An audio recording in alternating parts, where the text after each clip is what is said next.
안녕하세요. 한승열TV의 한승열입니다. 여러분, 드디어 새해가 밝았습니다. 우리 구독자 여러분, 새해 복 많이 받으시고요. 계획하시는 일들마다 행복과 행운이 깃들기를 응원하고 또 기도하겠습니다. 자, 이제 본론으로 들어가서 이번에는 연말 정산에 대해서 설명드리고자 합니다. 직장인이라면 매년 이맘쯤 되면 슬슬 연말정산 마치 크리스마스 이브 때 여기저기 들려오는 캐롤송처럼 주변에서 많이 들리시죠? 그런데 사회 초년생일 때에는 이걸 왜 하는지도 잘 모르겠고 그냥 선배들이 이거 하면 냈던 세금 다시 돈 돌려받는다고 하니까 따라서 했는데, 사실 저도 예전에 그랬거든요. 또한 제대로 공부하고 싶어도 세무 용어가 좀 부담스러워서 머릿속에 잘 들어오지 않을 거고요. 이번 시간을 통해서 연말정산에 대해서 확실하게 짚고 넘어가도록 하겠습니다.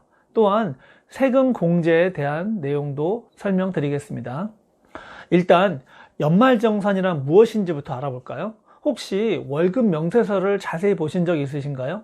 명세서를 보면 이미 월급에서 세금이 징수된 것을 확인해 보실 수 있습니다. 이것저것 엄청 떼어가죠. 이걸 원래부터 떼어간다라고 해서 원천징수라고 하는 겁니다. 그런데 이 원천징수는 개인의 소득을 추정하여 매긴 세금이라고 해서 여러분의 소비 패턴이나 부양가족 등은 반영되어 있지는 않습니다.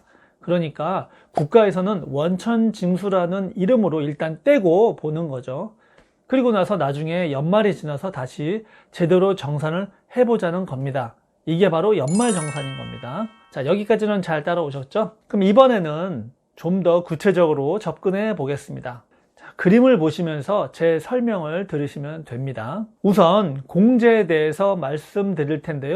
공제란 뭔가를 빼준다라는 말인 거는 아시죠? 일단 우리 서민들 입장에서는 정부가 공제해준다 라고 하면 뭔지 모르지만 뭐 좋은 거구나 라고 하겠죠.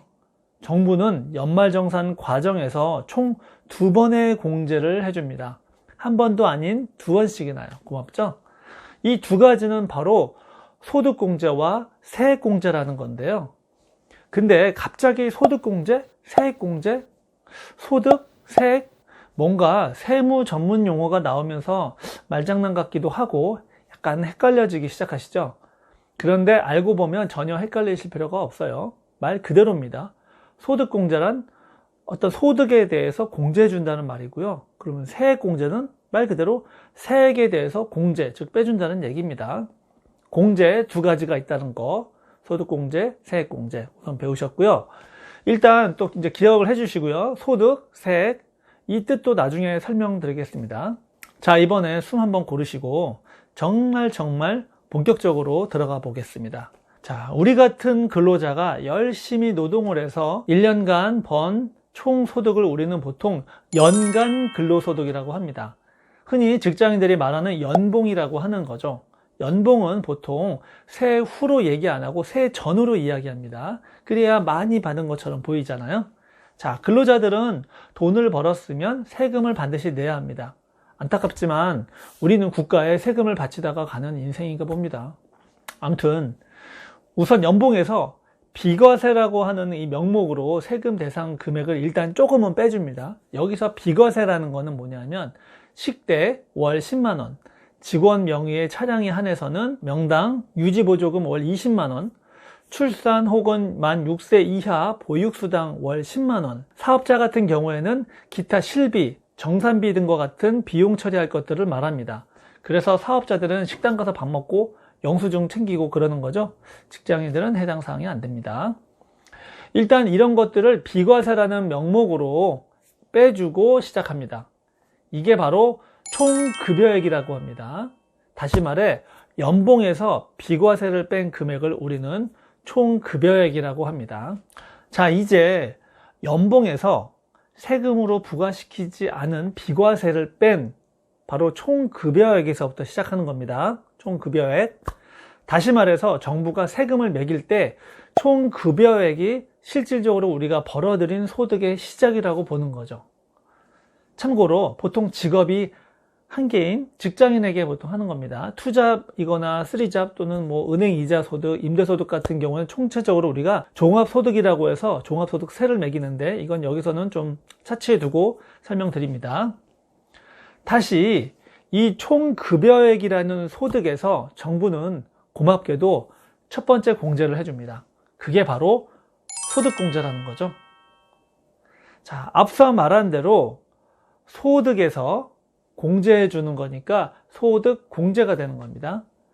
소득공제 해당 목록을 보시면 부양가족, 연금보험료, 연금저축, 신용카드, 직불카드, 현금 영수증 사용 등등 우리가 가장 많이 신경 쓰는 부분이죠. 소득공제를 되도록 많이 올려놔야 그만큼 우리가 세금을 덜 내는 거니까요. 이렇게 총급여액에서 소득공제를 제한 금액을 우리는 과세표준이라고 합니다. 과세표준? 용어가 또 생소하죠? 말 그대로 과세의 대상 기준이 되는 기준이 되는 금액이라고 해서 과세표준이 되는 겁니다. 이게 무슨 말이냐? 이 과세표준이 정말 중요한 게 이 금액에 따라서 과세 세율이 달라진다는 거죠.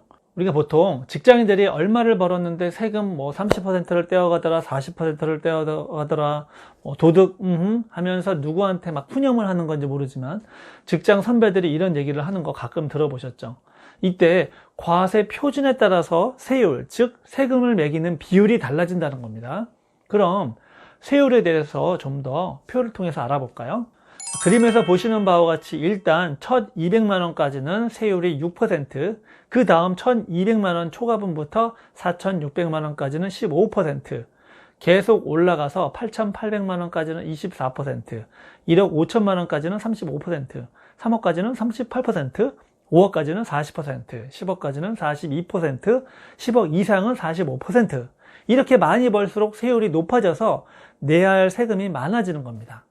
참고로 여기서 세율은 초과 누진 세율을 적용하기 때문에 각각의 해당 금액에 세율을 적용하고 초과 부분에 대해서만 상위 단계의 세율로 적용하는 겁니다. 헷갈리시면 안 됩니다.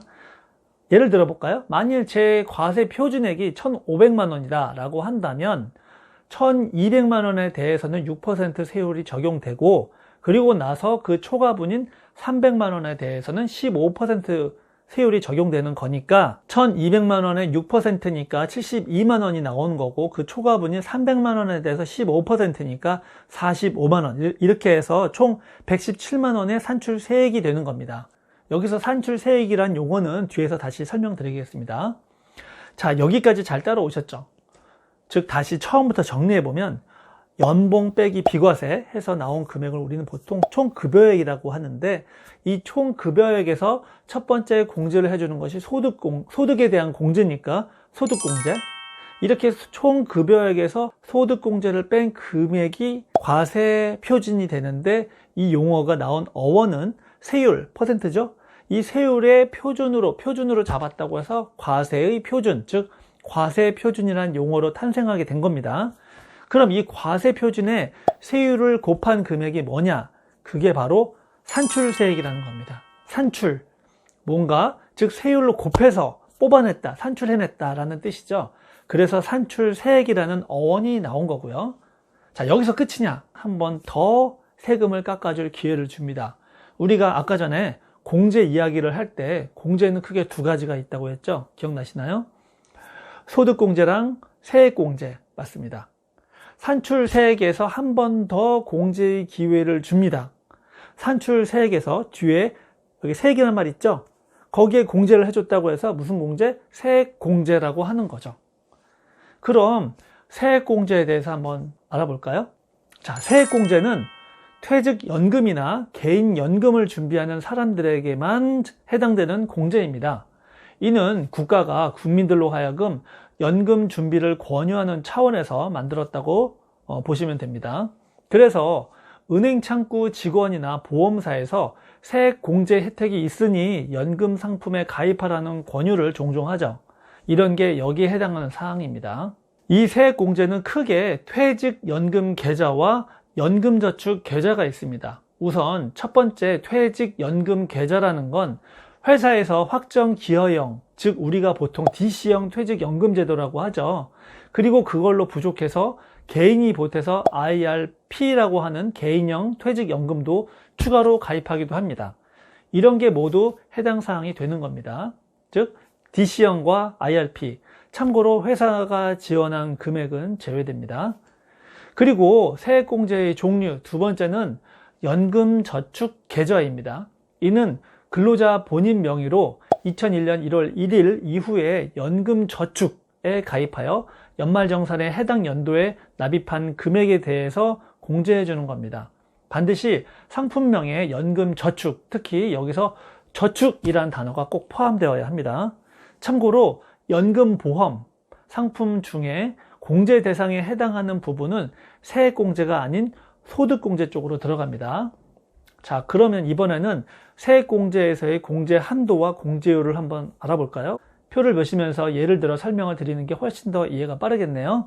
자, 총 급여액이 1억 2천만 원 이하인 50세 미만 근로자의 경우를 한번 보겠습니다. 연금저축 세액공제 대상 납입 한도는 400만 원으로 되어 있죠. 그리고 퇴직연금을 포함하면 700만 원이라고 되어 있습니다. 이게 무슨 말이냐 하면, 그러니까 한도액의 연금저축은 400만 원, 퇴직연금은 300만 원을 납입하거나 아니면 퇴직연금에 몰빵으로 700만 원을 납입할 수 있다는 겁니다. 최대 700이라는 뜻이죠. 자, 다시 이번에는 공제율에 대해서 알아볼게요. 만일 총 급여액이 5,500만 원 이하일 경우에는 납입한 금액이 15%, 그리고 총 급여액이 5,500만 원을 초과할 경우에는 납입한 금액의 12%를 공제해 준다는 말입니다. 최대. 그래서 예를 들어 보면 총 급여액이 5,500만 원 이하인 50세 미만 근로자가 개인연금저축에 400만 원 그 이상을 납입해도 세액공제액은 400만 원 곱하기 15%에서 60만 원이 되는 겁니다. 그런데 만일 개인연금저축 400만 원에 추가로 퇴직연금저축을 300만 원을 납입했다면 총 700만 원까지 한도액이 늘어나서 700만 원 곱하기 15% 해서 총 105만 원 세액공제를 받으실 수 있는 겁니다.